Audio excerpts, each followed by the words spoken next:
सभी को नमस्कार। आपने हाल ही में समाजवादी पार्टी के विधायक की एक टिप्पणी सुनी होगी, जिसमें उन्होंने रामचरितमानस पर प्रतिबंध लगाने की बात कही। और वो कोई अचानक बात नहीं कही, बल्कि सोच समझ कर कही है। वो अपनी बात पर भी अटल हैं। इसके अलावा बिहार के शिक्षा मंत्री ने भी रामचरितमानस की कुछ चौपाइयों के आधार पर इसको पिछड़ा विरोधी बताया है। ये विवाद अन्य चौपाइयों के साथ मुख्यतः इस चौपाई पर है। ढोल गंवार शूद्र पशु नारी, सकल ताड़ना के अधिकारी। उनका तर्क है कि रामचरितमानस की इस चौपाई में शूद्र और नारी को ताड़ना का अधिकारी कहा गया है, जो कि उनका अपमान है। रामचरितमानस की बात करते हैं। श्री रामचरितमानस तुलसीदास द्वारा अवधि में लिखा गया एक ग्रंथ है। इसका कथानक रामायण से लिया गया है। तुलसीदास जी 16वीं सदी के भक्त कवि थे। रामचरितमानस लोक ग्रंथ है, जो कि उत्तर भारत में बड़े भक्तिभाव से पढ़ा जाता है। महाकाव्य श्री रामचरितमानस को विश्व के सर्वश्रेष्ठ लोकप्रिय काव्यों में 46वां स्थान भी दिया गया। चौपाई की व्याख्या। तुलसीदास जी ने रामचरितमानस में अलग अलग परिस्थितियों में अलग अलग चरित्रों के माध्यम से अलग सूक्तियां कही हैं। जैसा कि हम जानते हैं, प्रस्तुत दोहा श्री रामचरितमानस के सुंदरकांड से लिया गया है और इसमें उस समय का प्रसंग है जब श्री राम जी ने समुद्र से मार्ग मांगा, लेकिन समुद्र ने उनकी प्रार्थना पर कोई ध्यान नहीं दिया। अंततः 3 दिन के बाद श्री राम जी विवश होकर समुद्र की ओर अपनी बाढ़ चलाने के लिए उद्यत हुए। उसी समय समुद्र हाथ जोड़कर क्षमा मांगता हुआ उनके सामने आया और उस वक्त समुद्र की ओर से यह दोहा कहा गया, जिसमें उसने अपनी भूल स्वीकार करते हुए कहा है, ढोल गंवार शूद्र पशु नारी, यह सब ताड़न के अधिकारी। यानी कि वह समुद्र खुद इन लाइनों को कहता है। अतः हे प्रभु, मुझे क्षमा कर दीजिए और मैं आपको मार्ग देने के लिए तैयार हूँ। इस ग्रंथ में ही बहुत से बहुअर्थी संवाद आए हैं, अर्थात ऐसी चीजें जिसके कई अर्थ हो सकते हैं। जैसे तुलसीदास जी ने कनक शब्द का उपयोग किया है, जिसका अर्थ स्वर्ण भी होता है, गेहूं भी और धतूरा भी। रामचरितमानस अवधि में लिखी गई 16वीं सदी की रचना है, तो स्वाभाविक है कि हमें उसी संदर्भ में प्रयोग किए गए शब्दों का अर्थ भी निकालना चाहिए। अवधि भाषा के जानकारों के अनुसार इस चौपाई का सही अर्थ जानने के लिए पहले इस चौपाई में प्रयुक्त शब्दों के अर्थ का ज्ञान होना जरूरी है। ढोल यानी ढोलक, गंवार यानी ग्रामीण या अनपढ़, शूद्र यानी वंचित वर्ग या कर्मभोगी, पशु यानी जानवर, नारी यानी स्त्री, सकल मतलब पूरा या संपूर्ण। ताड़ना का अर्थ ढोल के साथ पीटना, गंवार के साथ नजर रखना, शूद्र के साथ मार्गदर्शन, पशु के साथ देखरेख और नारी के साथ का अर्थ ध्यान रखना। तुलसीदास इस चौपाई के माध्यम से कहना चाहते थे कि ढोलक को अगर सही से नहीं बजाया जाए तो उससे कर्कश धुन निकलती है।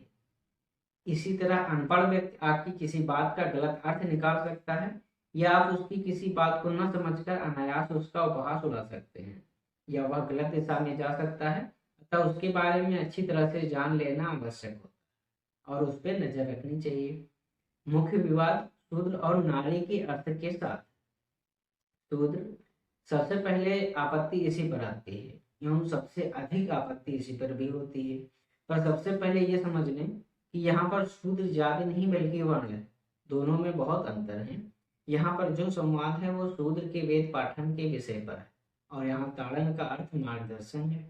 हिंदू धर्म में ब्राह्मण वर्ण को विद्या एवं शूद्र वर्ण को भूमि का अधिकारी माना जाता है। यदि कोई शूद्र वेद पाठ कर रहा हो तो किसी ब्राह्मण गुरु के उचित मार्गदर्शन में ही होना चाहिए, ताकि उसे सही ज्ञान मिल सके। गुरु के सही ताड़न अर्थात मार्गदर्शन के बिना वो गलत ज्ञान प्राप्त कर सकता है। यही हिंदू धर्म के गुरु शिष्य परंपरा का वास्तविक मूल है। अब नारी की बात करें, इस पर भी सर्वाधिक आपत्ति होती है, क्योंकि यहाँ नारी के विषय में ताड़ना का अर्थ उसका ध्यान रखना, उसकी रक्षा करना है। इसी प्रकार अगर आप स्त्रियों को नहीं समझते तो उनके साथ जीवन निर्वाह मुश्किल हो जाता है। यहाँ स्त्री का तात्पर्य बहन, पत्नी, मित्र या किसी भी ऐसी महिला से है जिनसे आप जीवन पर्यंत जुड़े रहते हैं। ऐसे में आपसे सूझबूझ काफी आवश्यक होती है। नारी को हिंदू धर्म के 14 रत्नों में से एक माना गया है। नारी समुद्र मंथन में निकली लक्ष्मी के समान पवित्र और आदरणीय है। इसीलिए आवश्यक है कि उसका सदैव ताड़न अर्थात ध्यान रखा जाए। यहाँ पर ताड़न का एक अर्थ रक्षा करना भी है। स्त्री को कभी अकेला नहीं छोड़ना चाहिए, उनका सदैव ध्यान रखना चाहिए और एक रत्न की भांति उसकी रक्षा करना, सदैव तत्पर रहना चाहिए। हिंदू धर्म ग्रंथ और सनातन इतिहास ऐसे घटनाओं से भरे पड़े हैं जहाँ केवल एक नारी की सुरक्षा एवं सम्मान के लिए हजारों पुरुषों के सिर कट गए। अब नारी कितनी आदरणीय और मूल्यवान है, यह आप स्वयं अंदाजा लगाइए। पशु पशु के पास सोचने एवं समझने की क्षमता मनुष्य जितनी नहीं होती, इसलिए कई बार वो हमारे किसी व्यवहार, आचरण, क्रियाकलाप या गतिविधि से आहत हो जाते हैं और न चाहते हुए भी असुरक्षा के भाव में असामान्य कार्य कर बैठते हैं। अतः पशु को भी भली भांति जानना और देखभाल करनी चाहिए। इससे हमें क्या निष्कर्ष निकलता है? मानविकी विषयों के अर्थ समय के अनुसार बदलते रहते हैं, अतः उनका अर्थ भी हमें उन्हीं परिस्थितियों में निकालना चाहिए जिस संदर्भ और समय में वो लिखी गई हैं।